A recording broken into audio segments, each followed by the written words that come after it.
না জমতে পারে। এরপরে যত সতর্ক থাকে না কেন, কিছু না কিছু পানি নৌকার ডরায় কিন্তু জমতেই চায়। কি ভুল বলছেন? ঠিক বলছেন। এই জন্য দেখবেন প্রত্যেক নৌকার ভিতরে একটা সেচের ব্যবস্থা। আমরা বরিশালে বলি হেউতি, আমরা কি কর সেতি মেতি যাক, মানে নৌকায় পানি জমছে টান দিয়ে ফালাইয়ে দেয়। ফালাইয়ে দিলে যেই নৌকা সেই নৌকা। জোরে বলেন কথা ঠিক না ঠিক? স্টিল বোর্ডের মধ্যেও সেচের ব্যবস্থা আছে না নাই? হে 3.5 নৌকার মাঝি, আমরা চলি দুনিয়ার মধ্যে, কিন্তু হে মাঝি তোমার ওই 3.5 বলির কন্ট্রোল রুম, যেইটাকে বলছিলাম কলব, আসতে কয়, ওই কলবের মধ্যে যেন দুনিয়ার মহব্বত জমতে না পারে। কি মহব্বত? আর একটু জোরে কর, কিসের মহব্বত? কিন্তু এ মাঝি যত চেষ্টা করো না কেন, কিছু না কিছু দুনিয়ার মহব্বত ওই কলবে বসতে চায়। আমি ভুল বলিনি মনে হয়, ঠিক বলছি? এখন তুমি কলব থেকে দুনিয়ার মহব্বত কিভাবে সরাবা? এখন সকাল সন্ধ্যায় বৈশা, বলেন সকাল সন্ধ্যায় বৈশা একটু ওই সেদি না শেষি এই শেষি দিয়ে শিষ্যা আবার যেই নৌকা সেই নৌকা করা লাগবে।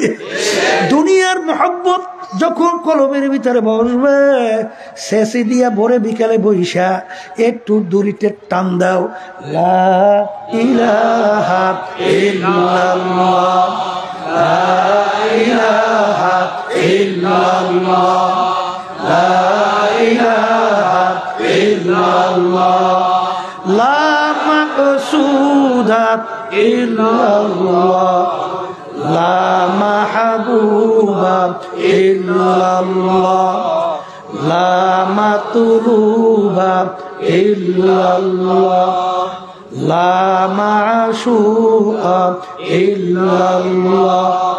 লা বইলা যখন মাথা ডান দিকে ঘুরাও, তখন খেয়াল করো কলবের ভিতরে যে গায়রুল্লাহ জমছে, ওই গায়রুল্লাহকে আমি কলব থেকে ফালাই। লা মানি নাই, লা মানি কি নাই? বলো আমার পীরগিরি নাই, আমার মুফতিগিরি নাই, আমার মুহাদ্দিসগিরি নাই, আমার মেম্বারগিরি নাই, আমার চেয়ারম্যান গিরি নাই, আমার শিক্ষার গরম নাই, আমার বংশের গরম নাই, আমার টাকার গরম নাই, নাই নাই নাই নাই, আল্লাহ বাদে কেহ মাবুদ নাই। हर तमन्ना दिल से रुखसत हो गई, अब तो आजा, अब तो खिलवत आ गई। हे আমার মালিক, তুমি একটু আমার কলবের দিকে তাকাইয়া দেখো, আমার কলবটা এখন গায়রুল্লাহ থেকে খালি কইরা ফেলছি। এখন দয়া মায়া কইরা তুমি একটু আমার কলবের মধ্যে আসো। সুবহানাল্লাহ বলে, আর একটু আসতে বলে, তাহলে আল্লাহর জিকির করা লাগে। এই ওদিকে আমি যাব না, সংক্ষেপ বোঝেন। যাদের ভিতরে আল্লাহর জিকির নাই, ওদের নামাজের ভিতরে খুশু নাই, একাগ্রতা নাই।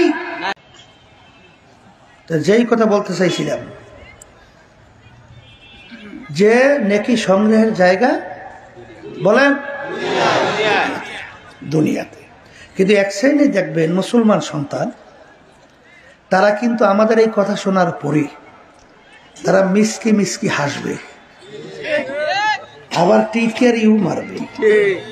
একজন আর একজনের গায়ের ভিতরে হাসতে হাসতে ঢলতে ঢলতে টিটকিরি মাইরিয়া পড়বে। কথা ঠিক না? আবার এক শ্রেণী বের হয়েছে বস্তুবাদী। বস্তুবাদী বুঝুন তো, যা দেখি না দু নয়নে, বিশ্বাস করি না গুরুর বচনে। অর্থাৎ ওরা বলতে চায় আমাদেরকে ধর্মান্ধ। নাউজুবিল্লাহ বলে, কি বলে? ধর্মান্ধ। বোঝেন তো, অন্ধ কি একা একা পথ চলতে পারে না? সহযোগিতা লাগে। তা আমরাও ধর্ম পালন করি অন্ধের মতো, বাস্তবতা কিছু নাই। জোরে বলেন নাউজুবিল্লাহ। আমি যদি জিজ্ঞাসা করি, হে নাস্তিকের দল, তুমি যা দেখো না বিশ্বাস করো না। তার আমি যদি জিজ্ঞাসা করি তুমি কি জ্যান্ত মানুষ না মরা মানুষ, উত্তর কে দেবে? জ্যান্ত। উত্তর কি দেবে? তাহলে জ্যান্ত মানে কি? তার ভিতরে রূহ আছে না নাই? এখন যদি আপনি জিজ্ঞাসা করেন আচ্ছা তোমার ভিতরে রূহ আছে, এটা তুমি স্বীকার করছো, তা আচ্ছা বলো তো তোমার রূহটা লাল না কালা, না ধলা, না লম্বা, না মোটা, না সেপটা, না গোল, বিবরণ দাও। বলতে পারবে? বলবে কি দেখি নেই। কি বলবে? আচ্ছা তা তুমি তোমার ভিতরে রূহ আছে স্বীকার করলা, তুমি দেখো নাই। তাহলে যেই মালিক তোমার আমার ভিতরে রূহ রাইখা হাঁটাইতে চলাইতে কথা বলাইতে পারে, ওই মালিক গোপনে কবরে রেখে আযাব দিতে পারে না? আর একটু আসতে বলে পারে? আচ্ছা, একদল বাইরেছে নাস্তিক, ওরা বলতে চায় যে হুজুররা তো বলে ঠিক, তাই সৃষ্টিকর্তার যদি একজন থাকি তাহলে তাকে বানাইল কেডা? কথাটা একেবারে সহজ না, আসতে পারে কি সহজ না খুব? আচ্ছা আমি যদি বলি তাকে বানাইছে অমুকে, প্রশ্ন শেষ না আবার করবে? আচ্ছা বলি যদি তাকে বানাইছে অমুকে, প্রশ্ন শেষ? তাহলে আবার বলো তাহলে তাকে বানাইছে কে? বলি অমুকে, শেষ? আচ্ছা বলেন তো আপনি এই প্রশ্ন শেষ কবে? হ্যাঁ শেষ নাই? কথা হুজুর ব্যাপারটা কি? ব্যাপার কিচ্ছুই না। তা কি? বলে মানুষ বানাইছে কি? জোরে মুখ খুলে বলেন আল্লাহ। মানুষের চিন্তা শক্তি ব্রেন কে দান করছে? এই মানুষের ব্রেনের ভিতরে একটা সীমাবদ্ধতা আছে না নাই?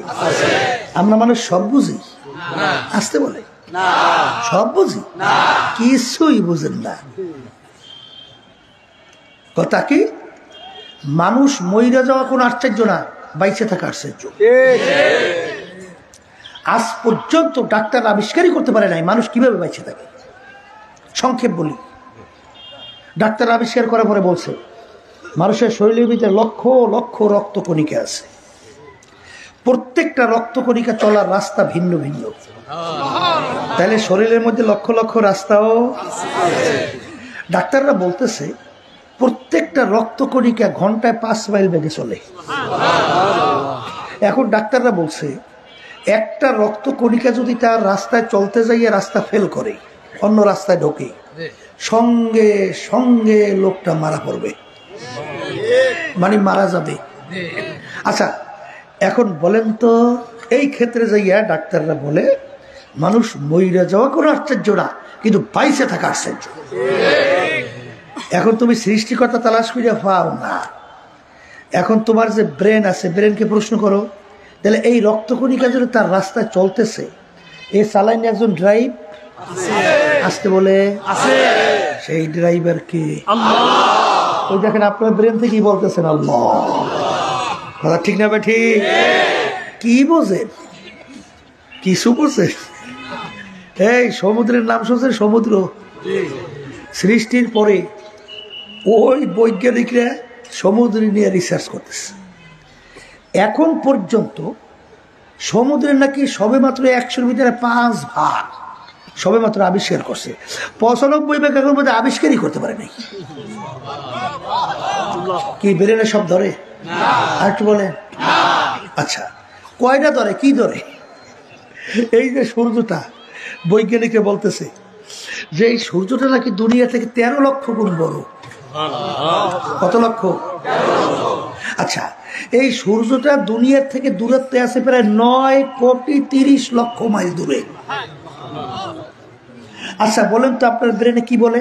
এত বড় সূর্যটা কিসের মাধ্যমে ঝুলেই রাখলো? কি ব্রেন কি কয়? কিছু ধরে? ওরা আবার বলে কি জানেন? এই ওরা বলে হুজুর গো গাঁজাখড়ি কথা। নাউজুবিল্লাহ কর। গাঁজাখড়ি কথা বুঝছেন? গাঁজার নৌকা বলে চলে পাহাড় দিয়া, জোরাইছেন না? পাহাড় বুঝছেন? নৌকা পানি দিয়ে চলে না মাটি দিয়ে চলে, আর গাঁজার নৌকা বলে চলে পাহাড় দিয়া। এর অর্থ কি? অর্থাৎ গাঁজা খাওয়ার পরে স্বাভাবিক ব্রেন ঠিক থাকে না। তোর নদীর কয় পানি না মাটি, আর মাটির কয় নদী। মানে বেরেন কি নাই? এই হুজুর গাঁজাগুড়ি কথা তালবি ঠিক নাই না, হুজুল্লাহ করে। আমি বাজারদারকে বলি শোনেন, ওরা বলে হুজুররা বয়ান করে, এই আল্লাহর বান্দারা, আল্লাহ রাব্বুল আলামিন যাকে ছোট একটা বেহেশত দান করবে এই 10 দুনিয়া সমান। কয় দুনিয়া? এই কয়জনকে দেবে? তাও আবার কি ছোট ছোট বেহেশত একজনকে দেবে 10টা দুনিয়ার সমান। এখন ওরা বলে হুজুর গাঁজা করি কথা শুনছো, কোটি কোটি মানুষ বেহেশতে যাবে না? আসতে বলে যাবে না? তাহলে ছোট বেহেশত যদি দেয় 10 দুনিয়ার সমান, তাহলে বড় বেহেশত যাকে দান করবে সেইটা কত বড়। আর কোটি কোটি মানুষ যাবে বেহেশতে, এত জায়গা মাওলায় পায় কই? এখানে স্বাভাবিক কথা না? কথা বলেন না কেন? আল্লাহর রহমতে আপনাদের দোয়ায় এখন বর্তমানে আমার মালিকের জায়গার অভাব নাই। বলে হুজুর তাকে বল শোনে, বলছিলাম কি সূর্য দুনিয়া থেকে কয় লক্ষ গুণ বড়? 13 লক্ষ গুণ বড়। কিছুদিন আগে আমেরিকার নাসা নাম শুনছেন? ওই যে মহাকাশ নিয়ে রিসার্চ করে আমেরিকায় নাসা, ওই গবেষণাগারের নাম হয়েছে নাসা। ওই নাসার বৈজ্ঞানিকরা মহাকাশ রিসার্চ করতে যাইয়া কিছুদিন আগে একটা মহাকাশে গর্তের সন্ধান পাইছে। কিসের সন্ধান? কিসের সন্ধান? এই গর্তটার মুখ কত বড় তা শুনবেন না? এই বৈজ্ঞানিকরা বলতেছে ওই গর্তের মুখটা কতটুকু, বৈজ্ঞানিকরা বলতেছে এরকম 30,000 কোটি সূর্য। কত? এইরকম 30,000 কোটি সূর্য একত্রিত কইরা একসঙ্গে গর্তের মুখে ঢুকে দেওয়া যায়। এখন বলেন গর্তের মুখ কত বড়? তাও বলে ছোট। এর চেয়ে বলে বড় বড় গর্তের সন্ধান পাওয়া যায়।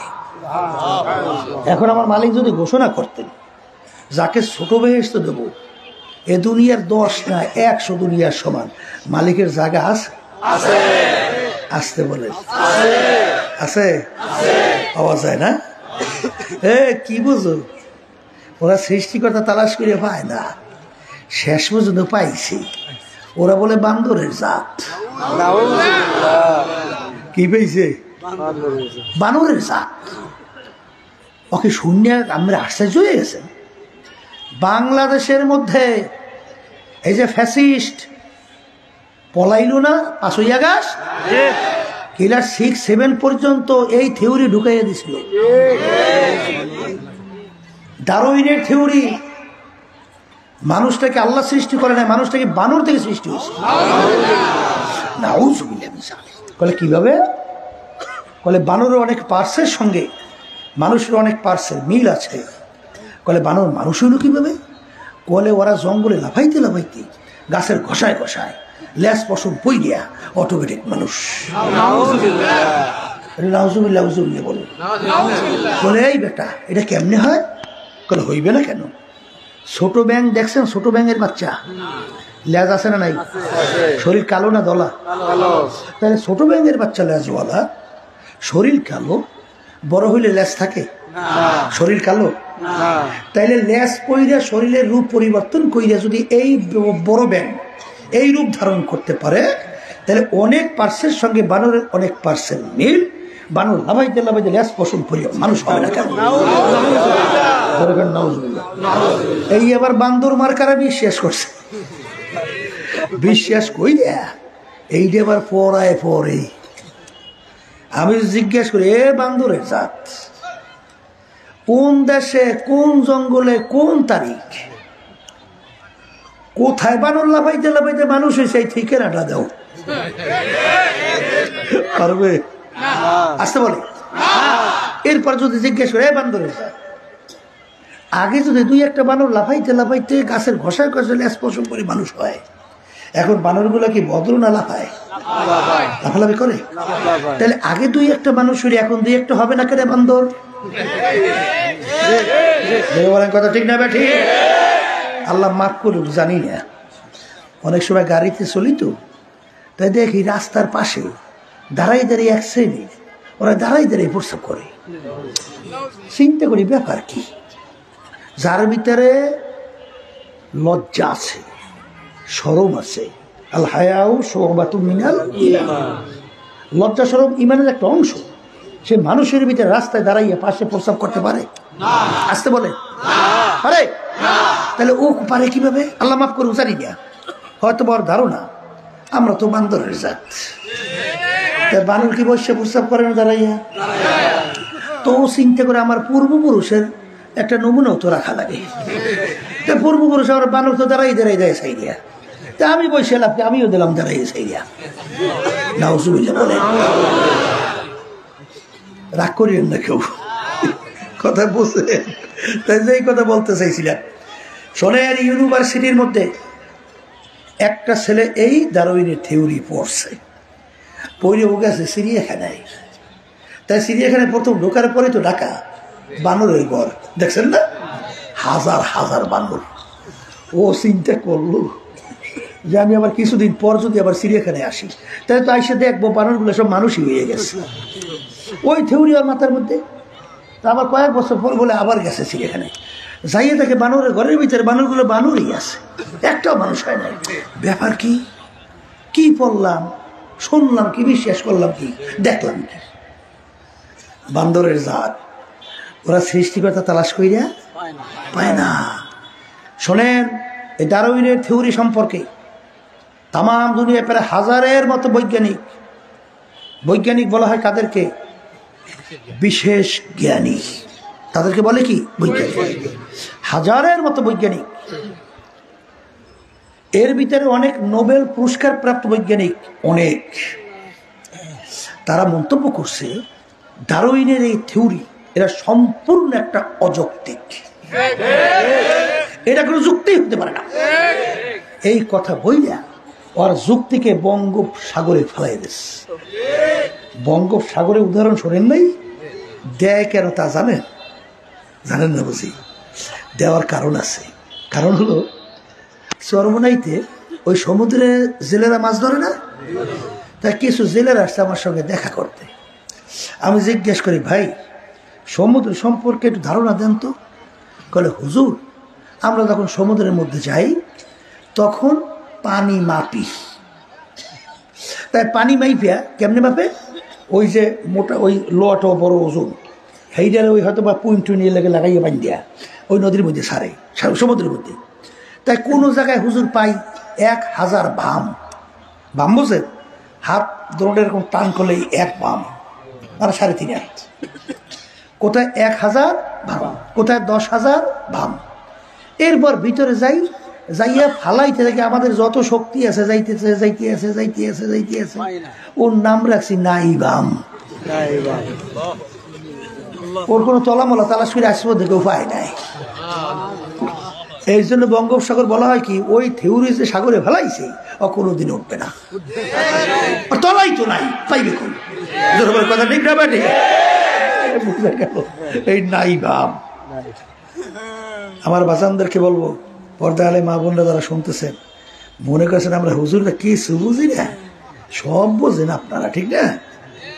বুঝা শুনে টুপি মাথায় রাখছি, বুঝা শুনে দাঁড়িয়ে রাখছি, বুঝা শুনে লম্বা জামা গায়ে দিই, বুঝা শুনে 5 ওয়াক্ত নামাজ আল্লাহর ফজলে ছাড়ি না, রোজা ছাড়ি না, আল্লাহর হুকুম নবী তরিকা অনুযায়ী চলতে আল্লাহর রহমতের সাধ্য অনুযায়ী চেষ্টা করি। কথা ঠিক কিনা? তাই যেই কথাগুলো আমি বলতে চাইলে ওদিকে বেশি লম্বা আলোচনা আমি যাব না। তারা আমাদের এই কথাগুলো শুই না, তারা মিসকি হাসে এবং একজন আরেকজনের গায়ে ঢইলে কি পরে, কিন্তু ওরা সৃষ্টিকর্তা পায় না।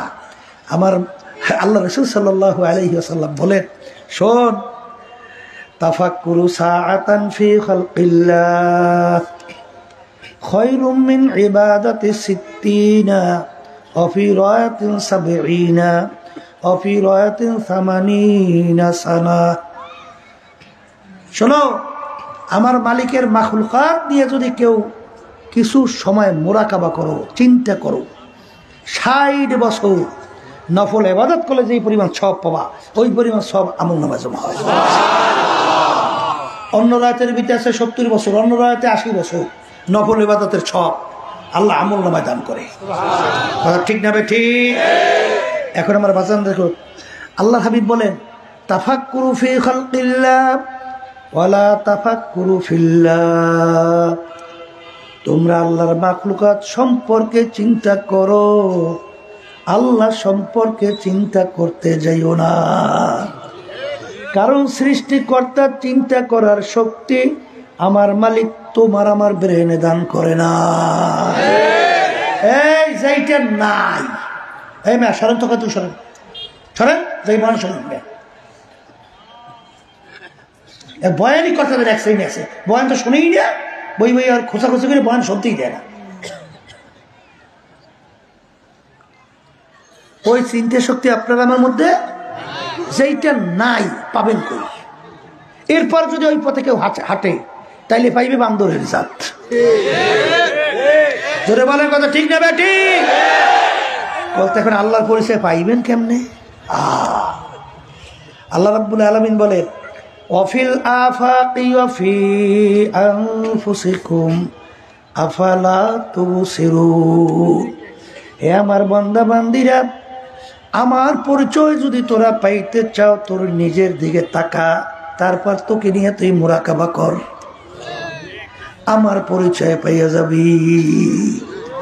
এই বলে কেমনে পাইবে? শোনেন, বেশি লম্বা বলবো না, সংক্ষেপ বলছি। শীতের মধ্যে তো অনেকে অধৈর্য হয়ে যেতে পারেন, এই জন্য সংক্ষেপ সবকে বলি। শোনেন, আল্লাহ রাব্বুল আলামিন আপনাকে আমাকে সৃষ্টি করছেন, অস্তিত্ব কি আল্লাহ বলতেছেন, হাল আতা আলাল ইনসানি হিনুম মিনাদ দাহরি লাম ইয়াকুন শাইআম মাযকুরা। তুই এক কাতরা নাপাক পানির মানুষ। কয় কাতরা? তাও আবার আমশ্বাস, ভেজাইলা। কোনো অস্তিত্ব ছিল? তোমার আমার কোনো অস্তিত্ব ছিল? এই পানিকে আল্লাহ রাব্বুল আলামিন রক্ত দিয়ে জমাট বাঁধাইছে। এই রক্তের ভিতরে আল্লাহ রাব্বুল আলামিন হাড্ডি তৈরি করছে। হাড্ডি তৈরি করিয়া মালিক বলতেছেন, ফাঁকা সাউনাল ইজামা লাহমা, ওই হাড্ডির উপরে আমি গোশত লাগাইয়া ফি আহসানি তাকওয়িম, তোর মতো এত সুন্দর চুরাতের একটা মানুষ আমি তৈরি করছি। সুবহানাল্লাহ বলেন। মালিকের পরিচয় পান না? শ্বাস চেনেন? শ্বাস আপনারা কি ওই যে পিঠা বানায়, আপনারা কি বলেন? শ্বাস। শ্বাস বুঝছেন তো? আচ্ছা, এক রকমের শ্বাস থেকে কয় রকমের পিঠা বের হয়? আবার একটু মুখ খুলে বলে, কয় রকমের? এক মায়ের পেট থেকে 10টা সন্তান বের হয়েছে, মায়ের শ্বাস কয়টা? আর আসতে কর। আচ্ছা, 10টা সন্তান বের হইল, 5টা ভাই 5টা বোন। আচ্ছা বলেন তো, এক শ্বাসের থেকে 5টা ভাই 5টা বোন, এক ভাইয়ের সঙ্গে আর এক ভাইয়ের চেহারা পূর্ণ কোনো মিল আছে? হ্যাঁ, শ্বাস তো একটা। এত ডিজাইনার কে বানাইল? ওই দেখেন আপনারা বেরেন বলতেছে, বানাইলে একজন কারিগর আছে না? না, জোরে চিৎকার মারে বলো কে? আবার জোরে বলো কে? পরিচয় পাওয়া যায়? এ কবরের যাত্রীরা, আমার মালিক কত বড় কুদরতের মালিক। দুনিয়া সৃষ্টির পরে এত মানুষ দুনিয়াতে আসছিল, এখনো আছে, আসতে থাকবে। একটা মানুষের গলার আওয়াজের সঙ্গে আর একটা মানুষের গলার আওয়াজের পূর্ণ কোনো মিল নাই। বানাইলে একজন কারিগর আছে না? এই জোরে মুখ খুলে বলো কে? আমার মালিক কত বড় কুদরতের মালিক। বাজান, বর্তমানে ডাক্তার আবিষ্কার করার পরে বলেন, একটা মানুষের একটা পশমের সঙ্গে দুনিয়া সৃষ্টির পরে এখন পর্যন্ত যত মানুষ আসছিল, আছে, আসবে, একটা পশমেরও কোনো পূর্ণ মিল নাই।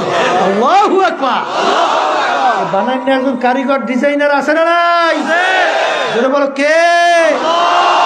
জোরে বলো আল্লাহ। এ শিক্ষিত আমার বাবারা, হে ধনী আমার বাবারা, হে বড় বংশের আমার বাবারা, ভালো করে চিন্তা ভাবনা করো, তারপর কবরে রওনা করো। কারণ দুনিয়ার কাজে একবার যদি কেউ ঠগ, আবার ওই কাজের ভিতরে চেষ্টা করলে জিতবার আশা করা যায় কি যায় না? এই ম্যাজিস্ট্রেট কোর্টে কেস করছে, ফেল করলে আবার আপিল, জজ কোর্ট আছে না নাই? সেখানে ঠকছেন, আবার আপিল আছে না নাই? হাইকোর্ট। সেখানে ঠকছেন সুপ্রিম কোর্ট সিঙ্গেল বেঞ্চ, সেখানে ঠকলে সুপ্রিম কোর্ট ফুল বেঞ্চ, সেখানে ঠকলে প্রেসিডেন্ট কোর্ট, সেখানে ঠকলে আন্তর্জাতিক কোর্ট আছে। কিন্তু কবরের যাত্রী,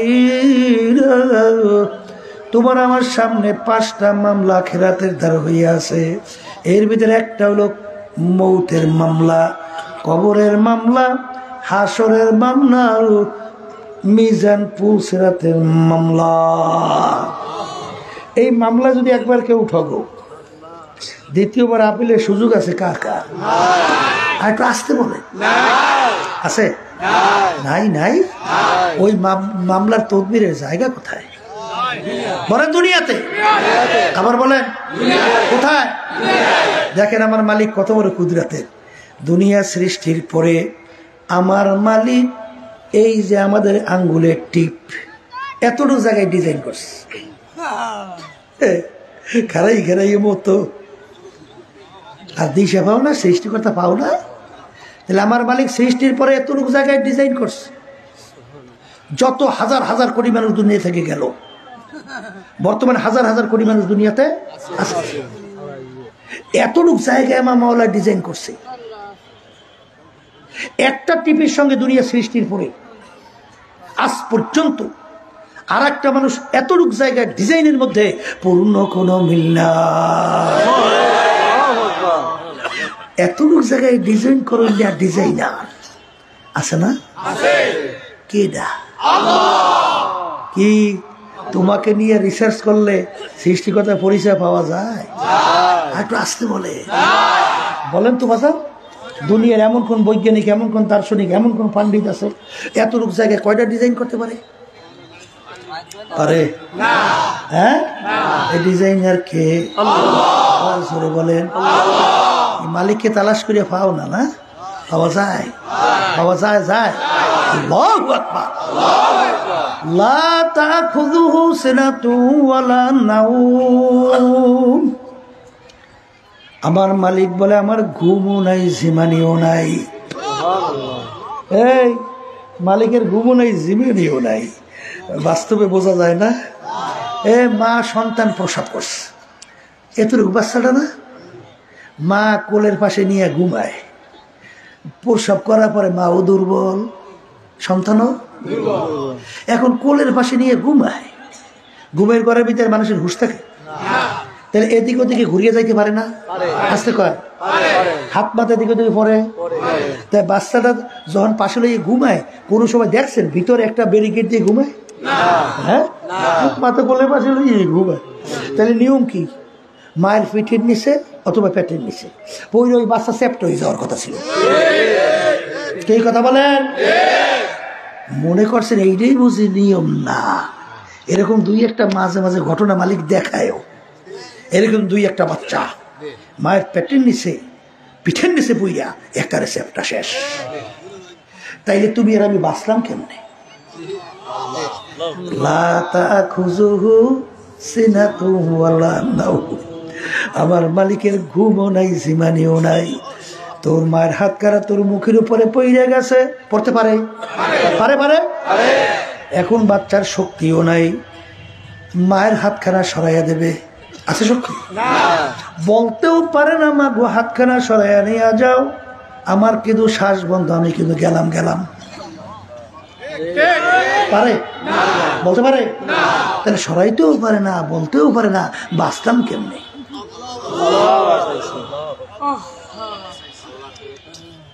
মালিক বলেন, হে বান্দা বান্দিরা, তুই নাকটাই না ঘুমাও। তোর মায়ের হাত কারা যখন তোর মায়ের তোর মায়ের হাতখানা যতক্ষণ মোর মুখের উপরে পড়ে গেল, তখন আমি মালিক তোর মায়ের হাতখানা কুদরতি হাতের দ্বারা সরাইয়া দিয়েছিলাম আমি। আল্লাহু আকবার।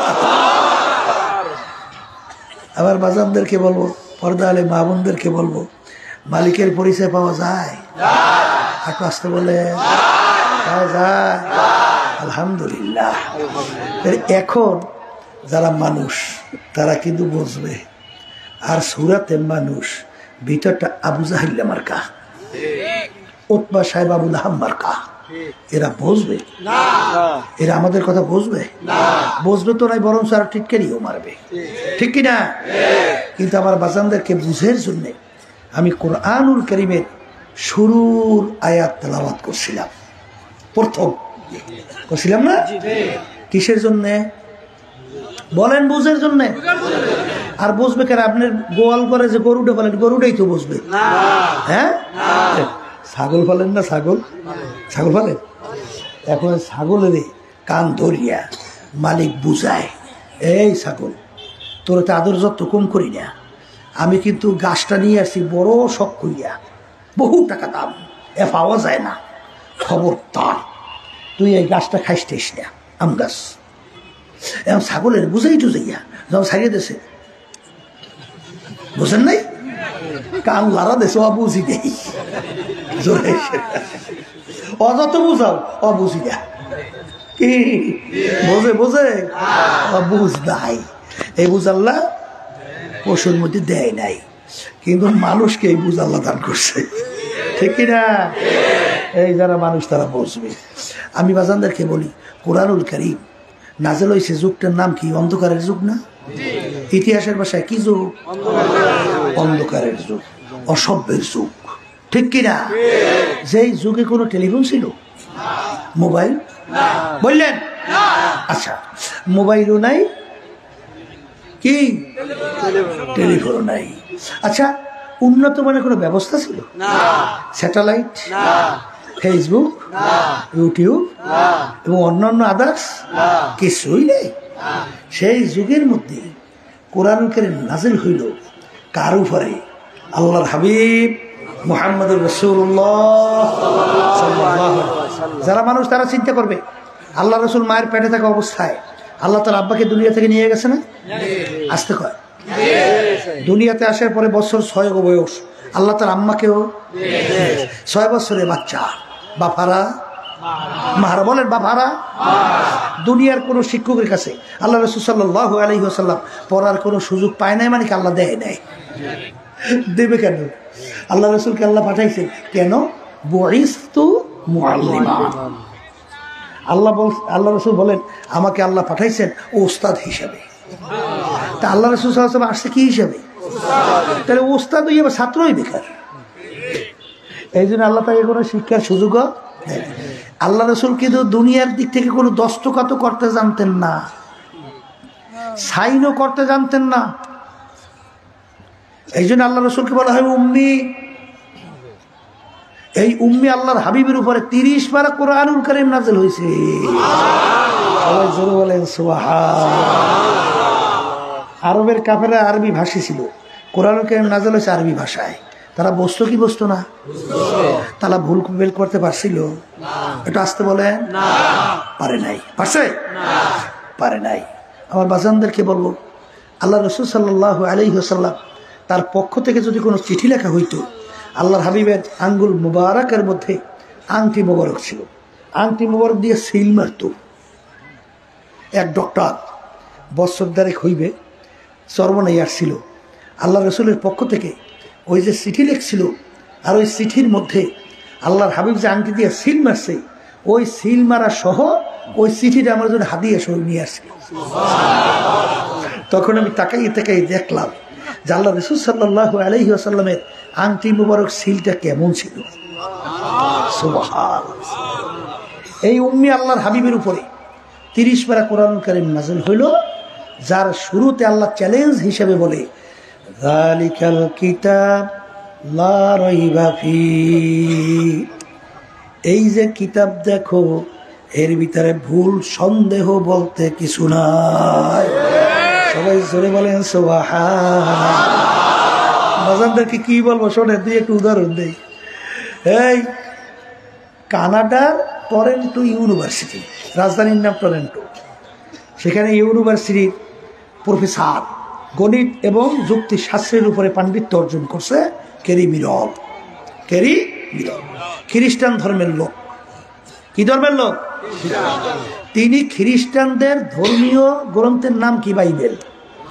বাইবেলের উপরে এত পাণ্ডিত্য অর্জন করছে, সে খ্রিস্টানদের ধর্ম প্রচারক, তাদেরকে পাদ্রী বলা হয়। পাদ্রী হয়েছে। তার সঙ্গে আহমদ দিদারের সঙ্গে ডিবেট হয়েছে কোরআনুল কারীম এবং বাইবেল নিয়ে। সে বলছে বাইবেল ঠিক, আর আহমদ দিদার বলছে কি কোরআনুল কারীম ঠিক। তাহলে এখন চ্যালেঞ্জ, এখন ক্যারিমের অত বড় শিক্ষিত মানুষ, সে চিন্তা করছে দেখি কোরআনুল কারীম রিসার্চ করিয়া, যেহেতু নাজল হয়েছে প্রায় 1500 বছর হয়ে গেছে, তখন তো কোনো বিজ্ঞান ছিল না, ফ্যাক্ট ছিল না, টেলিফোন ছিল না, মোবাইল ছিল না, স্যাটেলাইট ছিল না, ইউটিউব ছিল না, ফেসবুক ছিল না, কিচ্ছুই ছিল না। তাইলে তখন কোরআনুল কারীম নাজিল হয়েছে, বর্তমানে আবিষ্কার বৈজ্ঞানিকরা যে করছে, এর সঙ্গে তার সঙ্গে টক্কর লাগবেই, মানে উল্টে উল্টে হবেই। সহজ কথা না? এখন কোরআনুল কারীমের ভিতরে রিসার্চ শুরু করছে, দেখি ভুল বের করা যায় কিনা। যখন তিনি প্রথম কোরআনুল কারীমে তেলাওয়াত করে, যালিকাল কিতাব লা রাইবা ফীহি, পড়ার সঙ্গে সঙ্গে ওর শরীরের ভিতরে কম্পন শুরু হয়ে গেল। এক কোন আশ্চর্য কিতাব! তাম দুনিয়া সৃষ্টির পরে আজ পর্যন্ত কোন লেখক তার লেখার শুরুতে লিখতে পারে নাই আমার লেখার ভিতরে কোনো ভুল নাই, আমার বইতে কোনো ভুল নাই, আমার কিতাবের ভিতরে কোনো ভুল নাই। বরঞ্চ সমস্ত লেখক লেখে, আমার কিতাবে ভুল বা কোনো সন্দেহ হলে দয়া করে জানাবেন, পরবর্তী সংস্করণে আমি সংশোধন করব। কি ভুল বলছি না ঠিক বলছি? কিন্তু এক কেমন কিতাব, শুরুতেই বলে ভুল নেই। ঠিক আছে, দেখা যাক। সামনে যখন রিসার্চ করা শুরু করলো, যতই রিসার্চ করে সামনে যায়, আর কোরআনুল কারীম তাকে প্রতি উত্তর দেয়, হে কারীমিল, যত ভুল তালাশ করো এর ভিতরে কোনো ভুল পাবি না। সবাই জোরে বলি সুবহানাল্লাহ। এরপরে কারীমিল দেখে কোরআনুল কারীম মুসলমানদের ধর্মগ্রন্থ, কিন্তু তিনি তো আর মুসলমান না। তাহলে কোরআনুল কারীমের ভিতরে দেখে রিসার্চ করার পরে তাদের যে নবী ঈসা আলাইহিস সালাতু ওয়াস সালাম, তার নাম আসছে, এবং মরিয়ম আলাইহিস সালাতু ওয়াস সালামের প্রায় 34 বারের মতো কোরআনুল কারীমের ভিতরে তাদের প্রশংসা সহকারে নাম আসছে। তখন তিনি আরো আশ্চর্য হয়ে গেছে যে অন্য ধর্মগ্রন্থ, অন্য ধর্মের লোকের কিতাব, সেখানে আমাদের নবীর প্রশংসা কেন? এইটা তিনি আরো আশ্চর্য। এরপর দেখে মারিয়াম আলাইহিস সালাতু ওয়াস সালামের নামে কোরআনুল কারীমে একটা সূরাই নাজিল হয়েছে। ঈসা আলাইহিস সালাতু ওয়াস সালামের নাম আসছে প্রায় এই কোরআনুল কারীমের ভিতরে প্রায় 24 বারের মতো মনে হয়, আর আল্লাহ রাসূল সাল্লাল্লাহু আলাইহি ওয়াসাল্লামের নাম আসছে মাত্র 4 বার। তিনি আরো আশ্চর্য, ঘটনাটা কি? যদি এটা মুহাম্মদ নিজে লেখা লইতো বা তার কোনো লোকজনের মাধ্যমে লেখা লইতো, তাহলে তো আমাদের নবীর প্রশংসা এইভাবে আসে না, বরঞ্চ তার গুণকীর্তন, তাদের বংশীয় গুণকীর্তন, এই নিয়ে তো বেশি অগ্রাধিকার পাইত। বলে কথা ঠিক কিনা? এরপরে তিনি চিন্তা করলেন, তাইলে দেখি বিজ্ঞানের সঙ্গে কোনো ঝামেলা করা যায় কিনা। তাই বিজ্ঞানের মধ্যে কোরআন কারীম নাযিল হয়েছে কোথায়? আরবে না? আসতে কয় এই আল্লাহ রাসূল জন্মগ্রহণ করছে মরুভূমিতে না? সেখানে পাথর, বালি, পানির কোনো ধার কাছে আছে? কোনো পানি আছে? খাল, নদী, সাগর? আল্লাহ রাসূল সাল্লাল্লাহু আলাইহি ওয়াসাল্লাম সাগর দেখছে, কিন্তু কোরআন কারীমে সাগর সম্পর্কে আলোচনা আসে না? আসতে বলে আসে না? আল্লাহ কি বলছেন? মারাজাল বাহরাইনি ইয়ালতাকিয়ান বাইনাহুমা বারযাখুল লা ইয়াবগিয়ান ফাবিআইয়ি আলা'i রাব্বিকুমা তুকাযযিবান। সবাই বলি সুবহানাল্লাহ। কেরে মিরল বৈজ্ঞানিকরা সমুদ্র নিয়ে রিসার্চ করার পরে কোরআনুল কারীম সমুদ্র সম্পর্কে যা বলছেন হুবাহু পুরাপুরি মিলে যায়। এই শব্দ হালকা একটু কমাইয়া, শোনো, একটু হালকা এগুলো কমাইয়া, দূরের তা হালকা একটু কমাইয়া এক রকমের সাউন্ড রাখো। কথাটা বুঝতে পারছো? বেশি শব্দ বাড়াবা না, যেই কথা বলতে চাইছিলাম। এরপরে শেষ পর্যন্ত কেরি মিরন তিনি নিজেই কালিমা পড়ে মুসলমান হয়ে গেল। এখন বেশি উদাহরণ আর দেব না, আর একটা দিলে একটু ভালো হয়। আমাদের পাশের রাষ্ট্র ভারতের নাম শুনছেন? আসতে কয় শিব শক্তির নামও তো শুনছেন মনে হয়, শুনছেন না? শিব শক্তি কে জানেন? কয়েক ভাষার উপরে ডক্টরের ডিগ্রি। এখানে হাজার হাজার মানুষ, একজনও মনে হয় এক বিষয়ের উপরে ডক্টরের ডিগ্রি মনে হয় একজনও নাই, কথা কয় না। আর সে অনেক ভাষার উপরে ডক্টরের ডিগ্রি, 12 ভাষার উপরে পাণ্ডিত্য অর্জন করছে। সম্পদের দিক থেকে, সম্মানের দিক থেকে কোটি কোটি হিন্দু তাকে ধর্মীয় ভগবান মাইনা তার সামনে হাত জোর করিয়া নমস্কার দিত। নাউজুবিল্লাহ। এই ছিল তার সম্মান। বিদ্যা আশ্রম সহ 3টা আশ্রমের মালিক ছিল, শত শত কোটি টাকার মালিক। কিন্তু তিনি চিন্তা করলেন সৃষ্টিকর্তা কয়জন, আর মানুষের জন্য নিয়ম নীতি এক, সৃষ্টিকর্তার কয়টা হয়? একটা। আসলে আমার সৃষ্টিকর্তা নিয়ম নীতি কোনটা, এটা আমার তালাশ করে বের করতে হবে। এই তিনি অন্যান্য ধর্মগ্রন্থ বাইবেল, জবুর, ইনজিল, তাওরাত, কোরআনুল কারীম, ওদের মহাভারত, আরো বেদ বিভিন্ন নিয়ে রিসার্চ করছে। করার পরে তিনি দেখে একমাত্র দুনিয়াতে সৃষ্টিকর্তার কিতাব, তার নাম হলো আল কোরআন। সবাই বলে সুবহানাল্লাহ। এরপর ভারতের শিব শক্তি মহারাজ তিনি নিজে কালিমা পড়ে মুসলমান হয়ে গেল।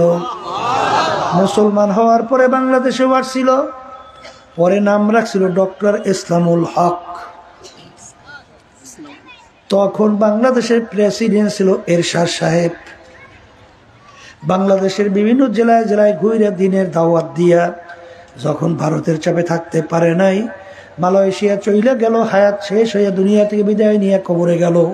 আল্লাহ তার দরজা বেহেশতে বলন্দ করে দে, আল্লাহুম্মা আমিন। আমার বাজানদেরকে বলবো, এই আলোচনার মাধ্যমে কি বুঝলেন? এক শ্রেণীর বর্তমানে একটু ইংরেজি শিখা ফাডুর ফুডুর ইংলিশ মারে। আবার এক শ্রেণীর মুসলমান সন্তান বের হয়েছে, আমার ছেলে ইংলিশ মিডিয়ামে পড়ে। ওরে সর্বনাশ! ইংলিশ মিডিয়ামে কি শিখে জানো? জোড়ায় জোড়ায়। জানো কিছু? ইংলিশ মিডিয়ামে পড়ে। ও মানুষ আছে কিনা হ্যার খবর আছে? ওদের কুত্তার চেয়েও খারাপ হয়ে গেছে। শেখছে একটা ভাষা, তাও আবার তাম দুনিয়ার বড় সন্ত্রাসীদের ভাষা। ভাষা শেখার দোষ না। আল্লাহ রাসূল সাল্লাল্লাহু আলাইহি ওয়াসাল্লাম অন্যান্য ভাষা শেখার ব্যাপারে উদ্বুদ্ধ করছেন, কিন্তু ইংলিশ শেখা দোষ না, ইংরেজ হওয়া দোষ। বলেন কথা ঠিক কিনা? মুসলমান সন্তান বর্তমানে আল্লাহ রাসূল সাল্লাল্লাহু আলাইহি ওয়াসাল্লাম বলেন যে এই এই তলাবুল ইলমি ফারিজাতুন আলা কুল্লি মুসলিম, প্রত্যেকটা মুসলমান মহিলা পুরুষ তাদের ইলমে দ্বীন শিক্ষা করা ফরজ। ইলমে দ্বীন শিক্ষার কোনো খবর নাই, শেখছে ইংরেজি খারাই খারাই মতে, আবার এর ফাডুর ফুডুর ইংলিশ মারে। আর হে একজন হয়ে গেছে, কি হয়েছে? কুত্তার চেয়েও খারাপ হয়েছে। কথা ঠিক না? ঠিক। তাম দুনিয়া আউল বাজাইছে, মানুষ মানুষকে মারে। এখনো নীতি, এখনো আদর্শ, এখনো রাজনীতি না হুয়ারিয়া নীতি? কই নীতি? সুয়ারিয়া নীতি। জনগণের কথা ঠিক না? ঠিক। মানুষ আশরাফুল মাখলুকাত, রাজনীতি মানুষের কল্যাণের জন্য। মানুষ মাইন্ডের রাজনীতি, হ্যাঁ মানুষ নীতি না, হুয়ারিয়া নীতি।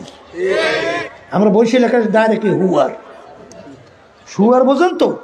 সুয়ারিয়া নীতি। কথা ঠিক না? ঠিক। ওদিকে আলোচনায় আমি যাব না, তবে সংক্ষেপে এতটুকু বোঝেন, যারা আসছে বসে বললেই পারে এক শ্রেণী আমার বাজানরা আছে, এই হুয়ার নীতি যারা বাস্তবায়ন করতে চায় এগুলোকে মিললে দল করে। আমার কথাটা ভুল হয়েছে মনে হয়, তাহলে আস্তে কোনো কথা টথা কয় না যায়, কি ভুল হয়েছে না? হ্যাঁ, ভুল হয় নাই। শোনেন, টিআইবি একটা রিপোর্ট তৈরি করছিল বাংলাদেশে 100 জন এমপি মন্ত্রী, বুঝছেন, তদন্ত করার পর ফল প্রকাশ করছে 100 জনের মধ্যে 97 জনের মতো চোর। মনে মনে কইতে পারে 3 জন তো ভালো আছে, হ্যাঁ বলে চোর, কম চোর। আওয়ামী লীগের সময় আব্দুল হামিদ প্রেসিডেন্ট ছিল না, মনে আছে? আব্দুল হামিদ সাহেব আমাদেরকে আহ্বান করছিল সংলাপের জন্য, আমরা গেছিলাম। আমি প্রেসিডেন্টের পাশে বসা, তো বসে কথা বলতেছি। আমাদের ভিতরে একজন বলতেছে, প্রেসিডেন্ট সাহেব আপনার একটা কথা আমরা বিভিন্ন জায়গায় এইটা উদাহরণ হিসেবে বলি। বলে কি কথা? বলে আপনি বলছিলেন বাংলাদেশে প্রতি বছর যে টাকা চুরি হয়, মানে দুর্নীতি হয়, এই দুর্নীতির টাকা দিয়ে পদ্মা সেতুর মতো একটা পদ্মা সেতু প্রতি বছর বানানো যায়। এখন প্রেসিডেন্ট বলতেছে আপনি ভুল বলছেন। আমি একটা বলিনি, আমি বলছি 2টা।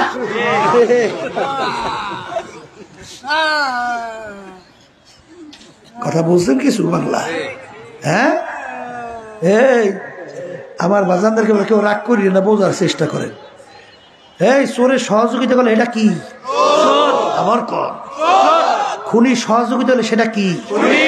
গুমের সহযোগিতা হলো সেটা কি? হ্যাঁ, এই জন্য আমার বাজানদেরকে বলো, পর্দারে মা বোনরা যারা শুনতেছেন, একটু ইংরেজি, একটু বিভিন্ন একটু শিক্ষিত হইয়া এখন সৃষ্টিকতার পরিচয় পায় না। এখন ওদিকে লম্বা আমি আলোচনায় যাবো না, লম্বা হয়ে যায় বেশি, সংক্ষেপ বলছি। এই পশু মানুষের মধ্যে পার্থক্যটা কি বলতে পারেন? পশুর খাওয়া দরকার নাই আমাদের, পশুর বিবি বাচ্চা আমাদের, আমাদের আরামায়েশ ওদের, আমাদের রোগ ব্যাধি হয় ওদের, তাইলে ওদের যা যা দরকার আমাদেরও। কিন্তু মানুষকে আল্লাহ বানাইছে এই সমস্ত পশুর ভিতরে দুর্বল, কি কইরা? কিন্তু মালিক ঘোষণা তো করছেন অলাকাত কারণ আমরা বানি আদার, মানুষ সবচেয়ে সম্মানিত। ব্যাপার কি একদিনও চিন্তা করছেন? খালি চিন্তা করছেন কারে ঠকাইবেন আর ব্যবসায় কেমনে ধোকাবাজি করবেন, আর ওই সরকারি দলের সঙ্গে জড়াইয়া টেন্ডারবাজি সাদাবাজি করিয়া কেমনে সম্পদ গুছাইবেন আর বিদেশে ওই যে বেগম পাড়া তৈরি করবেন, এ দুই চিন্তা করে পাইছেন না? বলে কথা ঠিক না ভাই? কেমনে খাইবেন, কেমনে বাঁচবেন, এই চিন্তাই তো আছেন। কথা ঠিক না ভাই? ঠিক। যেই কথা বলতে চাইছিলাম যে তাদের যা যা দরকার আমাদেরও তাই দরকার। আল্লাহ ঘোষণা করছেন অলকত কারণ আমরা বানি আদম। ওদিকে মানুষ দুর্বল না? আমরা একটা মানুষ দুনিয়া জন্মগ্রহণ করার পরে ওই বাচ্চাটা কোন জায়গায় মায়ের দুধ তালাশ করে বের করতে পারে? আসতে পারে। প্রথম বাচ্চা জন্মগ্রহণ করার পরে মুখে দুধ দিলে খাইতেও তো জানে না, মুখ দিয়ে বাইয়ে বাইয়ে পরে আবার দেখছে স্বামীজ দুধই উড়িয়ে দেয় বাচ্চার মুখের মধ্যে, খাইতেই জানে না। তাহলে দুর্বল না? এই সবে মাত্র 2, 2.5, 3 বছর 4 বছর হয়েছে, এই একটু কথাবার্তা কওয়া শুরু করছে, কিছু বুঝে না তাও। আর একটা গরুর বাচ্চা হয়েছে 1 ঘন্টা যাইতে না যাইতে দাঁড়াইছে, দাঁড়াইয়া কোন জায়গায় মায়ের দুধ এইটা তালাশ করে বাড়ি করছে। এইবার মায়ের ওলানের ভিতরে দুধ যদি শক্ত হয়ে যায়, মাথা দিয়া ঢুস এইবার নরম করে বের করে তারপর খায়। কি জন্মগত দিক থেকে মানুষ পশু? আমরা মানুষ বয়স পাই কয়দিন? 100 বছর বয়স পাই না, মনে হয় একজনও নাই আছে। ওই 100 বছর পর তালাশ করে দেবে, একজনও থাকবো না। কথা ঠিক না ঠিক? আর একটা গুইল সাপ, ওর নাকি হায়াত প্রায় 750 বছর। একটা সাপের নাকি হায়াত প্রায় 250 বছর। একটা কচ্ছপের নাকি হায়াত প্রায় 350 বছর। হায়াতের দিক থেকে মানুষ আসতে বলেন পশু। আমরা অন্ধকারে চোখে দেখি, আলো আসলে দেখি। এক শ্রেণী পশু পাখি অন্ধকারেও দেখে, আলোতেও দেখে। দৃষ্টির দিক থেকে, দেখার দিক থেকে পশু সবল, আমরা একটা জায়গা পর্যন্ত দেখি, এরপরে দেখি। কিন্তু ওই যে রাজহাঁসের নাম শুনছেন? রাজহাঁস শুনছি, যেখানে রাডার ফেল করে, রাডার কাজ করে না, ওই রাডারের বাহিরে যাইয়া ওই রাজহাঁসের চক্ষু সেখানে কাজ করে।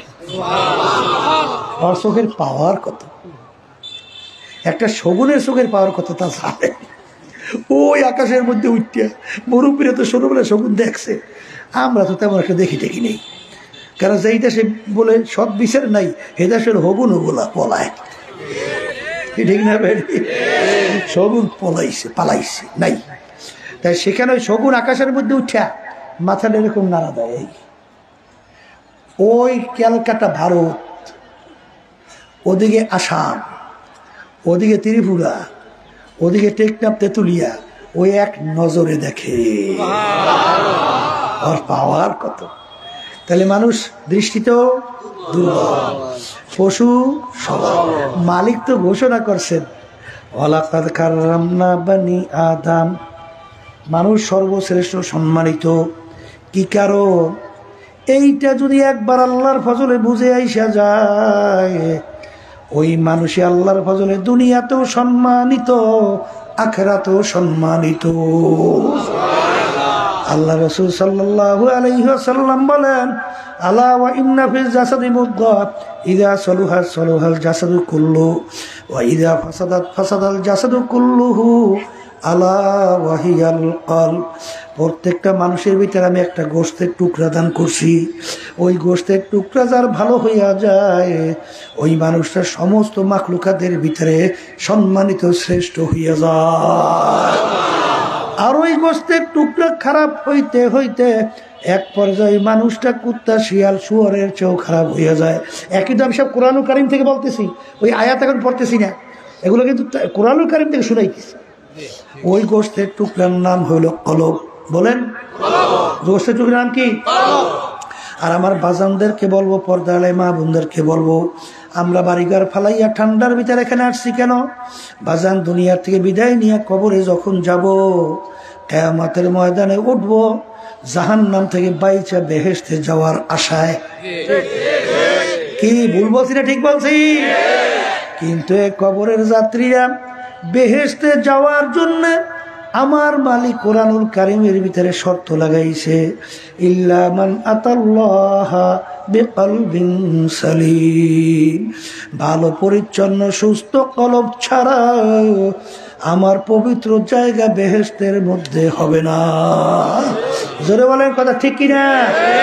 কোরআনুল কারীমের এক সূরার মধ্যে গুরুত্ব বুঝাবার জন্য আমার মালিক প্রায় 9টা কসম করার পরে বলেন, قد أفلح من زكاها وقد خاب من دساها।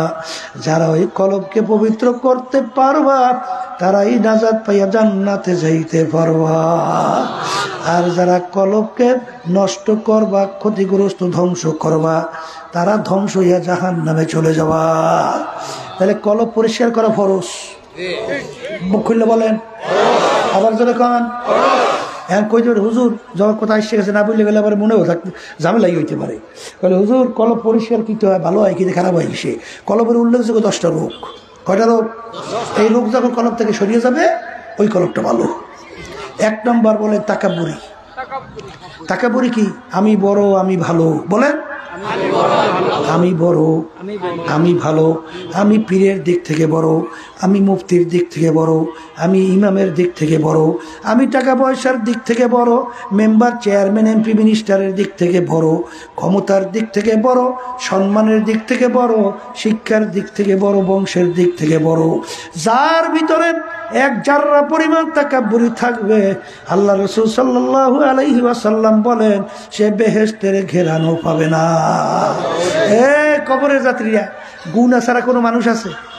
আসতে বলে, এই তোমার গুনাহ আমার গুনাহ মাফ হয়ে গেছে, গ্যারান্টি সার্টিফিকেট পাইছেন কিনা? পাইছেন কেউ? তাহলে একটা গুনার বিনিময়ে শিকল লাগতে পারে না? পারে না? এই জোরকান পারে? তাহলে কবরে যাইয়া মাপ পাওয়ার আগ পর্যন্ত নিজেকে নিজেকে ভালো বলতে পারে? জোরকান পারে? এই জন্য আল্লাহর ইতিহাস পড়বে, সাহাবায়ে কেরামদের ইতিহাস পড়বে, সব সময় নিজেকে নিজে সবসময় ছোট মনে করত। আর হাদিসে কুদসির ভিতরে আসছে, আনা ইনদা মুনকাসিরাতিল কুলুব, আমার মালিক বলেন আমি ভাঙ্গা দেলের কাছে থাকি। কোন দেল? আবার যদি কন উষা জমিনে কোনোদিন ফসল হয়? এই উষা জমিনে পানি জমায়? কোন জমিনে পানি জমায়? তাইলে উষা তাকাব্বুরিওয়ালা দিলের ভিতরে আল্লাহর রহমত আসে না। এই একটা রোগ দূর করা লাগবে। আর একটা রোগের নাম হলো হিংসা, পর উন্নতি থেকে সহ্য করতে না পারা। এই রোগটা যদি কারো ভিতরে থাকে, আল্লাহ রাসূল সাল্লাল্লাহু আলাইহি ওয়াসাল্লাম বলে তার সমস্ত নেকি হিংসার আগুনে জ্বালাইয়া একেবারে খালি করে দেবে। বর্তমানে এক শ্রেণী আমার বাজানরা বের হয়েছে, সর্বনা এমরে দেখতেই পারে না। আছে না নাই? আমি আশ্চর্য হয়ে বলতে চাই আমার বাজানদেরকে, বাজান সর্বনে মানুষগুলো যাওয়ার পরে যারা নামাজি বেনামাজি হয়ে যায়? আসতে কয় হ্যাঁ, যারা আগে সত্য কথা বলতো মিথ্যে কথা বলতো না, সর্বনায় যাওয়ার পরে সব মিথ্যেই বলে। হ্যাঁ, সর্বনায় যাওয়ার পরে যেই লোক গেলে ভালো চরিত্র ছিল এখন যাওয়ার পর খারাপ হয়ে যায়। তাই সর্বনায় গেলে কি হয়? কি হয়? তাহলে তুমি সর্বনায় দেখতে পারো না কেন? সর্বনায় তোমার করছে কি? কি করছে? আসতে কয় আর একটু আসতে বলে। এতে সর্বনায় কি হবে? কিছু হবে? আল্লাহ যদি কবুল করে, যেই মিশন যাকে আল্লাহ কবুল করে, তুমি হিংসা করে করবা কি? যে বাতি আল্লাহ জ্বালাবে সে বাতি তুমি নিবাবা কিভাবে? বরং ওই নিবেইতে গেলে ওই আগুনে তোমার সোস মস পুড়িয়া শেষ। কথা ঠিক না? ঠিক। এই হিংসা দূর করা লাগবে। এটা কলমের একটা রোগ। আর একটা রোগের নাম হলো হব্বেজা হব্বে মাল, মালের মোহাব্বত, সম্মানের মোহাব্বত। বলেন এই রোগটাই সব খাইছে। বলেন এই রোগটাই। আমি বলি না, আল্লাহ রাসূল বলেন হুব্বুদ দুনিয়া রাসু কুল্লি খতিয়াতিন, সমস্ত রোগের মূলই হইল এই দুনিয়ার মোহ। এই যে বিভিন্ন দুনিয়ার এই বাংলাদেশের মধ্যে মানব রচিত কিছু প্রচলিত গণতন্ত্র দল আছে না? আসতে কয় মনে হলি আছে। এই প্রচলিত গণতন্ত্রের থিওরি দিছে কি? এটা আব্রাহাম লিঙ্কন। বলে প্রাক্তন প্রেসিডেন্ট আব্রাহাম লিঙ্কন। তিনি এই প্রচলিত গণতন্ত্রের থিওরি দিছে government of the people, by the people, for the people. তিনি এক কথায় বোঝাতে চায় সমস্ত ক্ষমতার মালিক জনগণ, জনগণ, জনগণ। বলে নাউজুবিল্লাহ। বিএনপি কোন রীতি আদর্শ লালন করে? বিএনপি আব্রাহাম লিঙ্কন ও এখন আর জানেনি না এই প্রচলিত এই গণতন্ত্র। আওয়ামী লীগ কোন গণতন্ত্র লালন করে? Abraham Lincoln. জাতীয় পার্টি আব্রাহাম লিঙ্কন আসতে বলে। কিন্তু আমরা মুসলমান, আমরা কি বলছি? বাইদা আল্লাহ, ফরদা আল্লাহ, অবদা আল্লাহ। সমস্ত ক্ষমতার মালিক একমাত্র আমার আল্লাহ। যারা বলেন। কিন্তু এক শ্রেণী আমার বাজানরা নামাজ পড়ে, রোজা রাখে, তাসবিহ নিয়ে মাওলার জিকির করে, হজও করে, যাকাতও দেয়, ওদিকে দান সদকাও কম করে না, ওদিকে মসজিদের ভিতরে নামাজ পড়ে, সিজদায় পড়িয়া সুবহান রাব্বিয়াল আলা কইয়া তাসবিহ আদায় করে, আবার মসজিদ থেকে নাহিমা এদের সঙ্গে দলের সঙ্গে জড়াইয়া স্লোগান দিতে থাকে। আসতে কয়। কিন্তু বাজান মনে রাখো, দু কিস্তি পর নেহাদানকে চেরা যায়। তুমি যদি দুই নৌকার ভিতরে দুনিয়ার ভিতরে পা লাগাও, দুই নৌকা যখন দুই দিকে সরতে থাকে, তোমার পালা মাঝখান দিয়ে ফাইরা মরণ ছাড়া গতি আছে? আল্লাহ রাসূল বলেন দুনিয়া এবং আখিরাতের সম্পর্ক কাজুরতেই, দুই সতীনের মতো। দুই সতীন এক স্বামী যেরকম একসঙ্গে খুশি রাখতে পারে না। আপনার কাছে কোনো বেটা এরকম আছে যে একসঙ্গে দুই স্ত্রীকে খুশি রাখছে? আছে না? পারছে কোনো বেটা? একজন খুশি হইলে আর একজন বেজার।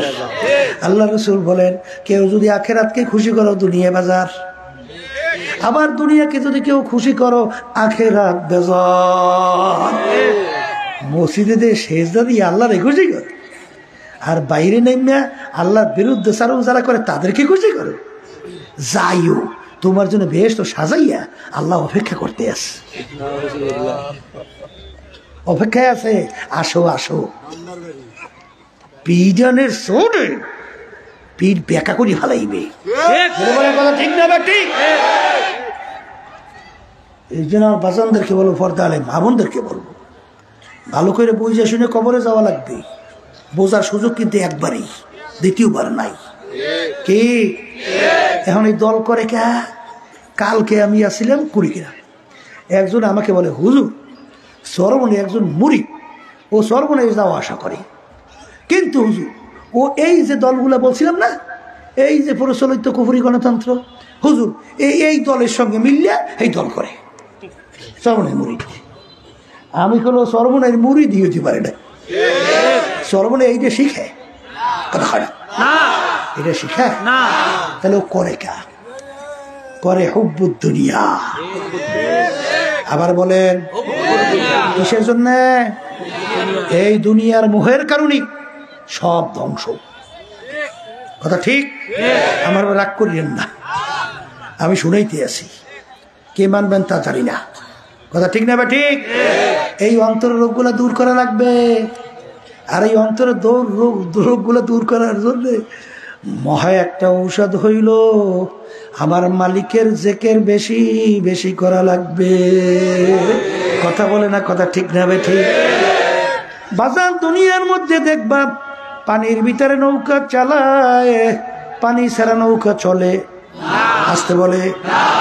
এখন যে নৌকা চালায় মাঝি, সে যদি চিন্তা করে পানি ছাড়া তো নৌকা চলতেই পারে না, তাই নৌকার সঙ্গে পানির একটা গোপন সম্পর্ক তৈরি করিয়া দেই। এখন গোপন সম্পর্ক তৈরি করে ওই নৌকার ভিতরে বড় একটা ছিদ্র কইরা দিছে। এখন পানি ওঠে কোথায়? কোথায় ওঠে? এই পানি নৌকার ভিতরে উঠে, এ মাঝি তোমাকে সহ নৌকা সহ সমুদ্রে ডুব দেবে। কথা ঠিক না? ঠিক। ও মাঝি, নৌকা চলবে পানির মধ্যে, কিন্তু সতর্ক থাকা লাগবে। তোমার নৌকার ডরার মধ্যে পানি যেন না জমতে পারে। এরপরে যত সতর্ক থাকে না কেন, কিছু না কিছু পানি নৌকার ডরায় কিন্তু জমতেই চায়। কি ভুল বলছি না ঠিক বলছি? এই জন্য দেখবেন প্রত্যেক নৌকার ভিতরে একটা সেচের ব্যবস্থা। আমরা বরিশালে বলি হেউতি, আমরা কি কর সেতি মেতি যাখন, মানে নৌকায় পানি জমছে টান দিয়ে ফালাই দেয়। ফালাই দিলে যেই নৌকা সেই নৌকা। জোরে বলেন কথা ঠিক না? ঠিক। স্টিল বোর্ডের মধ্যেও সেচের ব্যবস্থা আছে না নাই? হে 3.5 নৌকার মাঝি, আমরা চলি দুনিয়ার মধ্যে, কিন্তু হে মাঝি তোমার ওই 3.5 বলির কন্ট্রোল রুম, যেইটাকে বলছিলাম কলব, আসতে কয়, ওই কলবের মধ্যে যেন দুনিয়ার মহব্বত জমতে না পারে। কি মহব্বত? আর একটু জোরে কর, কিসের মহব্বত? কিন্তু এ মাঝি যত চেষ্টা করো না কেন, কিছু না কিছু দুনিয়ার মহব্বত ওই কলবে বসতে চায়। আমি ভুল বলিনি মনে হয়? না ঠিক বলছি? এখন তুমি কলব থেকে দুনিয়ার মহব্বত কিভাবে সরাবা? এখন সকাল সন্ধ্যায় বৈশা, বলেন সকাল সন্ধ্যায় বৈশা একটু ওই সেদি সেদি না শেষি শেষি, এই শেষি দিয়ে শিক্ষা আবার যেই নৌকা সেই নৌকা করা লাগবে। দুনিয়ার মহব্বত যখন কলমের ভিতরে বসবে, শেষি দিয়া ভোরে বিকালে বৈশা একটু দূরিতে টান দাও, লা ইলাহা ইল্লাল্লাহ, লা ইলাহা ইল্লাল্লাহ, লা ইলাহা ইল্লাল্লাহ, লা মাকসুদা ইল্লাল্লাহ, লা মাহবুবা ইল্লাল্লাহ, লা মাতলুবা ইল্লাল্লাহ, লা মাশুআ ইল্লাল্লাহ। লা বইলা যখন মাথা ডান দিকে ঘুরাও, তখন খেয়াল করো কলবের ভিতর যে গায়রুল্লাহ জমছে, ওই গায়রুল্লাহকে আমি কলব থেকে ফালাই। লামানি নাই, লামানি কি নাই? বলো আমার পীরগিরি নাই, আমার মুফতিগিরি নাই, আমার মুহাদ্দিসগিরি নাই, আমার মেম্বারগিরি নাই, আমার চেয়ারম্যানগিরি নাই, আমার শিক্ষার গরম নাই, আমার বংশের গরম নাই, আমার টাকার গরম নাই, নাই নাই নাই নাই, আল্লাহ বাদে কেহ মাবুদ নাই। हर तमन्ना दिल से रुखसत हो गई, अब तो आजा, अब तो खिलवत आ गई। हे আমার মালিক, তুমি একটু আমার কলবের দিকে তাকাইয়া দেখো, আমার কলবটা এখন গায়রুল্লাহ থেকে খালি কইরা ফেলছি। এখন দয়া মায়া কইরা তুমি একটু আমার কলবের মধ্যে আসো। সুবহানাল্লাহ বলে, আর একটু আসতে বলে। তাহলে আল্লাহর জিকির করা লাগে? এই ওদিকে আমি যাব না, সংক্ষেপ বোঝেন। যাদের ভিতরে আল্লাহর জিকির নাই, ওদের নামাজের ভিতরে খুশু নাই, একাগ্রতা নাই। আল্লাহ সালাতা ইল্লা বিহুজুরিল কলব, যে নামাজের ভিতরে খুশু হুজুরি কলব থাকবে না, ওই নামাজ হবে না। আমি বলছি না, আল্লাহ রাসূল বলছেন। জোরে বলেন আল্লাহ রাসূল। তাইলে এই অবস্থা ভিতরে তৈরি করার জন্য আল্লাহর জিকির করা লাগবে। কথা ঠিক না? ঠিক। এরপরে শোনেন, চোখে পানি ছাড়া জাহান্নামের আগুন ঠান্ডা হয়? শুনছেন কোনদিন হবে? হ্যাঁ, এই আল্লাহ রাসূল কি বলছেন? মান বাকা মিন খাশিয়াতিল্লাহ হারামাল্লাহু তিলকাল আইনা আলান নার, যেই চক্ষু মাওলার ভয় কাঁদবে ওর জন্য জাহান্নামের আগুন হারাম। লা ইয়ালজুন নার মান বাকা মিন খাশিয়াতিল্লাহ হাত্তা ইয়াউদাল লাবানু ফিদ দরএ, যেই চক্ষু মাওলার ভয় কাঁদবে ওই চক্ষু জাহান্নামে যেরকম অসম্ভব হয়ে যাবে, যেরকম গাভীর বান্দের থেকে দুধ দোহাইয়া ওই বান্দে ঢুকানো যেরকম অসম্ভব, ওই আল্লাহর বান্দা বান্দে কিরকম জাহান্নামে দেওয়া এরকম অসম্ভব। সুবহানাল্লাহ কন্যা। এই বর্তমানে এক শ্রেণী দেখা যায় চোখে মনে পানি নেই, আসতে কয়। কথা ঠিক না? ঠিক। আল্লাহ রাসূল সাল্লাল্লাহু আলাইহি ওয়াসাল্লাম কি কান্দাকাটি করছে? মোটেও করছে। হাদিসের ভিতরে পরিষ্কার দেখবেন, হাদিসের ভিতরে আল্লাহ রাসূল সাল্লাল্লাহু আলাইহি ওয়াসাল্লাম অনেক সময় এমন ভাবে কাঁদতেন কান্নাহু তল্লুন, মনে হয় হালকা বৃষ্টি পড়তে আসে। আল্লাহু আকবার, আল্লাহু আকবার। চোখে পানি নাই, চিন্তাও তো নাই যে আমার চোখে কেন পানি নেই, কারণ দেল তো নরম নাই, পানি আসবে কিভাবে? এই জমিন নরম নাহলে ফসল হয়? ফসল হয়? তাই তোমার দেলটা তো গুনার কারণে শক্ত হয়ে গেছে, এইটা নরম করা লাগবে। ওই জিকিরের ওই নূরের এই আলো দিয়া এইবারে কলম নরম করিয়া দেখবা অটো চোখে পানি আসতে থাকবে। যদি বলেন কথা ঠিক কিনা? এই জন্য আমার মালিক বলেন ওয়াযাকার আসমা রাব্বিহি ফাসাল্লা, হে আমার বান্দা বান্দিরা, আগে আমার তোমরা নামের জিকির করো, এরপরে নামাজ আদায় করো। আগে কি কইছে? আমার নামের জিকির। নামের জিকির আল্লাহর কি? আল্লাহ আল্লাহ আল্লাহ আল্লাহ আল্লাহ আল্লাহ আল্লাহ আল্লাহ আল্লাহ আল্লাহ আল্লাহ। অনেকে কিন্তু বাইরে জিকিরের বিরুদ্ধে, খবর কারো কথা শুনলেন না, কারণ আপনার কবরে আপনি যাবেন, আমার কবরে আমি। আমার কবরে উত্তর আপনি কেউ দেবেন না, আপনার কবরে উত্তর আমরা কেউ দেব না। কথা ঠিক কিনা? তাই গুনার থেকে বাইচা নেকের কাজ কইরা ইমানকে মজবুত কইরা কবরে যাওয়া লাগবে। ঠিক উপায় না, অনেক অঠিক উপায় না, ঠিক না? ঠিক। এই জন্য আমার বাজানদেরকে বলবো, শোনেন, যার মুরব্বী নাই ওর মুরব্বী শয়তান। রাগ হইছে? রাগ করছে? আমি বলি নাই, বুঝছেন? আল্লাহ রাসূল বলে প্রত্যেকের জন্য একটা একটা শয়তান ভিন্ন ভিন্ন, প্রত্যেকের জন্য। সাহাবায়ে কেরাম বলেন, আল্লাহ রাসূল আপনার জন্য কি একটা শয়তান নির্ধারণ করা আছে? সাহাবারা জিজ্ঞাসা করছে। আল্লাহ রাসূল সাল্লাল্লাহু আলাইহি ওয়াসাল্লাম বলেন, হ্যাঁ আমার জন্য একটা শয়তান নির্ধারণ করা আছে, কিন্তু ওয়ালাকিন আসলামানি, ও আমার কাছে আত্মসমর্পণ করছে। তাই শয়তান তোমার আমার কাছে আত্মসমর্পণ করছে কার কার কাছে? আসতে কয় আল্লাহ কি বলছেন শয়তান সম্পর্কে? ইন্না শাইতানা লাকুম আদুউন ফাত্তাখিযুহু আদুওয়া। শয়তান তোমাদের জাহের প্রকাশ্যে শত্রু। এই শত্রু থেকে বাঁচা লাগবে না, তাহলে মুরব্বী কিন্তু ধরা লাগবে। আসতে কয় আমার হুকুম না আল্লাহর হুকুম? আল্লাহ কি বলছেন? ওয়াকুনু মাস সাদিকিন। চালাক হইয়েন না, চালাক হইয়া ধ্বংস হইয়েন না।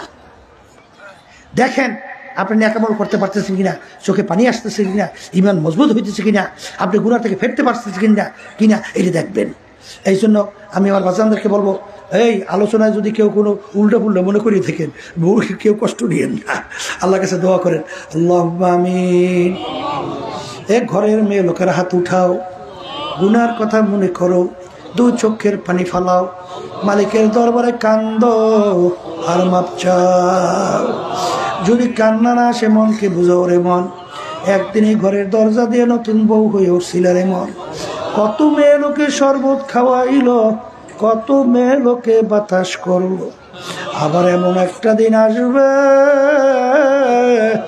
এই ঘরের দরজা দিয়া মরার লাশ হইয়া বের হবা।